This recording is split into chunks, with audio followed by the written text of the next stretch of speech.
안녕하세요. 2025년 7월 10일 목요일 매일 성경 말씀 묵상 시간입니다. 오늘 함께 읽고 나눌 말씀은 요한계시록 6장 1절에서 17절까지입니다. 본문을 읽도록 하겠습니다. 나는 그 어린 양이 그 7 봉인 가운데 하나를 떼는 것을 보았습니다. 그리고 나는 내 생물 가운데 하나가 우레 같은 소리로 오너라 하고 말하는 것을 들었습니다. 그리고 내가 보니 흰 말 한 마리가 있는데 그 위에 탄 사람은 활을 가지고 있었습니다. 그는 면류관을 쓰고 있는데 그는 이기면서 나아가고 이기려고 나아갔습니다.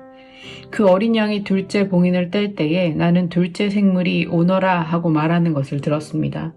그때에 불빛과 같은 다른 말 한 마리가 뛰어나오는데 그 위에 탄 사람은 사람들이 서로 죽이는 일이 벌어지도록 땅에서 평화를 없애는 권세를 받아서 가졌습니다. 또 큰 칼을 받아서 가지고 있었습니다. 그 어린 양이 셋째 봉인을 뗄 때에 나는 셋째 생물이 오너라 하고 말하는 것을 들었습니다. 그리고 내가 보니 검은 말 한 마리가 있는데 그 위에 탄 사람은 손에 저울을 들고 있었습니다. 그리고 내 생물 가운데서 나오는 듯한 음성이 들려왔는데 밀 한 되도 하루 품삯이요 보리 석 대도 하루 품삯이다. 올리브 기름과 포도주에는 해를 끼치지 말아라 하고 말하였습니다. 그 어린 양이 넷째 봉인을 뗄 때에 나는 이 넷째 생물이 오너라 하고 말하는 것을 들었습니다. 그리고 내가 보니 청황색 말 한 마리가 있는데 그 위에 탄 사람의 이름은 사망이고 지옥이 그를 뒤따르고 있었습니다. 그들은 칼과 기근과 죽음과 들짐승으로서 4분의 1에 이르는 땅의 주민들을 멸하는 권세를 받아 가지고 있었습니다. 그 어린 양이 다섯째 봉인을 뗄 때에 나는 제단 아래에서 하나님의 말씀 때문에 또 그들이 말한 증언 때문에 죽임을 당한 사람들의 영혼을 보았습니다. 그들은 큰 소리로 부르짖었습니다. 거룩하시고 참되신 지배자님, 우리가 얼마나 더 오래 기다려야 지배자님께서 땅 위에 사는 자들을 심판하시어 우리가 흘린 피의 원한을 풀어주시겠습니까? 그리고 그들은 흰 두루마기를 한 벌씩 받아가지고 있었습니다. 그들은 그들과 같은 동료 종들과 그들의 형제 자매들 가운데서 그들과 같이 죽임을 당하기로 되어 있는 사람의 수가 차기까지 아직도 더 쉬어야 한다는 말씀을 들었습니다. 그 어린 양이 여섯째 봉인을 뗄 때에 나는 큰 지진이 일어나는 것을 보았습니다. 그리고 해는 검은 머리털로 짠 천과 같이 검게 되고 달은 온통 피와 같이 되고 하늘의 별들은 무화과 나무가 거센 바람에 흔들려서 설익은 열매가 떨어지듯이 떨어졌습니다. 하늘은 두루마리가 말리듯이 사라지고 모든 산과 섬은 제자리에서 옮겨졌습니다. 그러자 땅의 왕들과 고관들과 장군들과 부자들과 세도가들과 노예들과 자유인들이 동굴과 산의 바위들 틈에 숨어서 산과 바위를 향하여 말하였습니다. 우리 위에 무너져 내려서 보좌에 앉으신 분의 얼굴과 어린 양의 진노로부터 우리를 숨겨다오. 그들이 진노를 받을 큰 날이 이르렀다. 누가 이것을 버티어낼 수 있겠느냐. 아멘. 오늘은 요한계시록 6장을 함께 묵상하려고 합니다. 요한계시록은 하나님 나라의 관점에서 우리가 사는 이 세상을 다시 보도록 이끌어주는 책입니다. 1장에서는 부활하신 예수 그리스도께서 7 교회 한가운데 임재하여 계시며 교회의 모든 사정을 아시는 모습으로 등장하십니다. 2장과 3장에서는 소아시아 각 교회에 주시는 권면과 약속의 말씀이 이어지고 4장과 5장에서는 하늘 보좌로 시선을 옮겨 누가 이 세상의 진정한 통치자이신지를 보여줍니다. 특히 어제 읽으셨던 5장은 중요한 전환점을 담고 있습니다. 하나님의 손에 들린 두루마리를 누가 펼 수 있는지를 두고 온 하늘이 침묵하던 가운데 한 장로는 유다 지파의 사자 다윗의 뿌리가 이기셨으니 그가 두루마리를 펼 수 있다고 말합니다. 그러나 요한이 돌아보았을 때 본 것은 사자가 아니라 죽임당한 어린 양이었습니다. 이 장면은 깊은 신학적 의미를 담고 있습니다. 유다의 사자로 소개되신 예수님께서 실제로는 죽임당한 어린 양으로 나타나신다는 사실은 하나님 나라의 왕 되신 예수 그리스도의 통치 방식이 이 세상의 방식과는 전혀 다르다는 것을 보여줍니다. 세상의 왕들은 힘과 폭력으로 다스리지만 예수님은 자신을 내어주는 희생과 사랑으로 이기시는 분이십니다. 그리고 이 어린 양을 따르는 성도들 역시 그 길을 함께 걷도록 부름받았습니다. 억울한 일을 당해도 보복하지 않고 악을 악으로 갚지 않으며 끝까지 믿음을 신실하게 지키는 인내의 삶, 그것이 어린 양의 방식이며 성도의 길인 것입니다.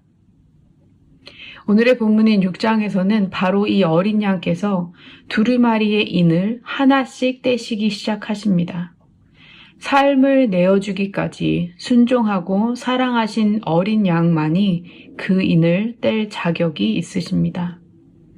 이 인을 뗀다는 것은 단순히 심판의 사건이 시작된다는 의미가 아니라 하나님의 구원 계획과 역사의 흐름을 직접 주관하시는 권한이 예수님께 있다는 것을 보여줍니다. 고난과 혼란이 가득한 세상 속에서도 하나님께서 모든 것을 주권 가운데 인도하고 계심을 나타내는 장면입니다. 첫째부터 넷째 인까지는 정복, 전쟁, 기근, 죽음 등을 상징하는 말들이 등장합니다. 이는 단순한 재앙이 아니라 인간의 죄와 탐욕이 만들어낸 결과이고 그 모든 역사 속에 하나님의 통치와 계획이 있음을 말해줍니다. 특별히 셋째 인에서 등장하는 검은 말을 탄 자는 손에 저울을 들고 있습니다. 이는 식량의 무게를 재는 모습처럼 보이는데 당시 로마 제국의 불의한 경제 체제를 상징한다고 합니다. 보리 한 대에 한 데나리온, 밀 한 대에 한 데나리온이라는 표현은 하루 품삯으로 겨우 하루치 식량만 살 수 있는 극심한 인플레이션과 빈곤을 의미합니다. 이 장면은 부자들을 더 부유하게 하고 가난한 자들을 빈곤과 기아, 죽음으로 내모는 로마 제국의 본질, 즉 경제적 착취와 억압의 구조를 폭로하고 있습니다. 기름과 포도주는 해치지 말라는 말은 상류층의 사치품은 보호하지만 서민들의 생계는 위협받는 구조적인 불의를 보여줍니다.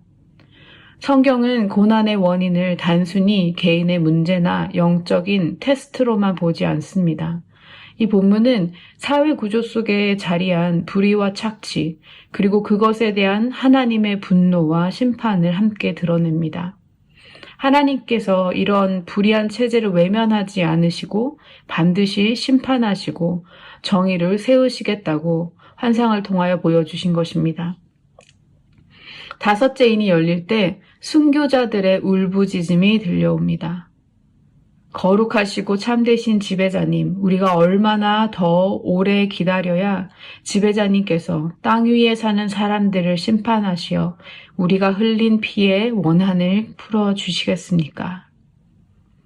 이 질문은 지금도 고난받는 수많은 성도들의 마음을 대변합니다.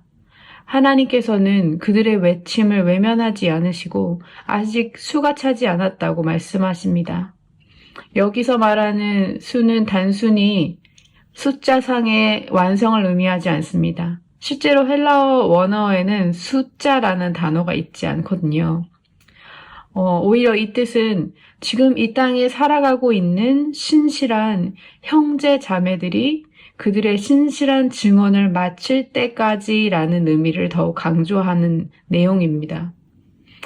이 말씀은 결국 성도의 죽음이 단지 운명적인 비극이나 그들이 받는 피해가 아니라 예수께서 세상을 이기신 방식, 곧 자기 생명을 내어주는 사랑과 진실의 삶을 따르는 길이라는 것을 보여줍니다. 죽음이나 순교 자체가 목표가 아니라 진정한 목표는 증언, witness입니다. 우리의 삶은 고난을 이겨내는 데서 끝나는 것이 아니라 그 고난 속에서도 예수 그리스도의 복음과 주 되심을 끝까지 증언하는 삶을 향해 나아가야 하는 것입니다. 여섯째 인이 열리면 자연 질서 전체가 흔들리는 종말의 장면이 펼쳐집니다. 해는 검은 털로 짠 상복처럼 변하고 달은 피처럼 되며 별들이 하늘에서 떨어지고 하늘은 말려서 사라지고 산과 섬은 제자리에서 옮겨집니다. 땅의 왕들과 고관들, 장군들, 부자들과 권세 있는 자들, 종이나 자유인이나 모두가 숨습니다. 그들은 산과 바위에게 외칩니다. 우리 위에 무너져 내려 보좌에 앉으신 분의 얼굴과 어린 양의 진노를 피하게 하여라. 그리고 6장은 이렇게 끝납니다. 그들이 진노를 받을 큰 날이 이르렀다. 누가 이것을 버티어낼 수 있겠느냐? 이 질문 앞에서 우리는 멈추게 됩니다. 지금 이 순간 아무도 버틸 수 없습니다. 라고 대답할 수밖에 없는 것처럼 느껴집니다. 하나님의 거룩하심과 공의 앞에서 버틸 수 있는 자가 없어 보이기 때문입니다. 그러나 소망을 잃지 마십시오. 이 질문에 대한 하나님의 응답은 바로 다음 장 요한계시록 7장에서 이어집니다. 누가 버틸 수 있겠느냐는 질문에 대해 하나님은 어린 양의 피로 씻기운 사람들, 하나님께 인침을 받은 자들, 보좌 앞에서 흰 옷을 입고 하나님을 예배하는 큰 무리의 모습을 보여주십니다. 곧 하나님의 은혜 아래 있는 자들이 능히 설 수 있는 사람들입니다. 요한계시록은 두려움으로 끝나는 책이 아닙니다. 하나님의 심판은 분명하지만 그 안에는 하나님의 백성을 향한 보호와 구원의 약속이 담겨 있습니다. 오늘도 우리는 그 어린 양을 따라가며 하나님의 때를 기다리는 성도로 부름받고 있습니다.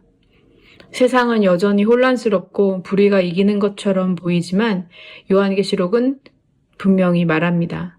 하나님은 모든 것을 알고 계시며 그분의 때는 반드시 오며 하나님의 백성은 결코 잊혀지지 않는다는 사실을 우리는 믿고 살아갑니다. 오늘 하루도 어린 양을 바라보며 믿음으로 서는 자로 살아가기를 소망합니다. 함께 기도하겠습니다. 거룩하시고 참되신 하나님, 죽임 당하신 어린 양 예수 그리스도를 찬양합니다. 세상은 여전히 혼란스럽고 불의가 승리하는 것처럼 보이지만 하늘 보좌에 앉으신 주님은 역사의 참된 주권자이심을 믿습니다. 주님, 저희는 자주 두려움과 억울함 속에서 외칩니다. 얼마나 더 오래 기다려야 합니까? 그러나 주님은 저희의 부르짖음을 들으시고 모든 신실한 증언이 끝날 때까지 기다리고 계심을 믿습니다. 순교가 목적이 아니라 증언이 목적임을 깨닫게 하시니 감사합니다. 우리의 삶이 어린 양의 길을 따라 끝까지 복음을 드러내는 증인의 삶이 되게 하여 주십시오. 로마 제국처럼 오늘날의 구조적 불의와 억압 속에서도 하나님의 공의가 무너지지 않음을 믿습니다. 기름과 포도주는 지켜지면서도 가난한 자들이 굶주리는 세상 한가운데서 저희가 눈 감지 않고 주님의 마음으로 바라보게 하시고 하나님의 정의와 자비를 이루어가는 삶을 살게 하여 주십시오. 하나님, 누가 능히 서겠는가? 라는 질문 앞에서 저희는 오직 주님의 은혜를 붙잡습니다. 어린 양의 피로 씻기운 자들처럼 우리도 주님 앞에 서는 날까지 흔들리지 않고 믿음으로 살아가게 하옵시고 오늘 하루도 우리 나눔 공동체가 주님의 인도하심 안에서 어린 양을 바라보며 증언자로 증인으로 살아가기를 소망합니다. 예수 그리스도의 이름으로 기도했습니다. 아멘.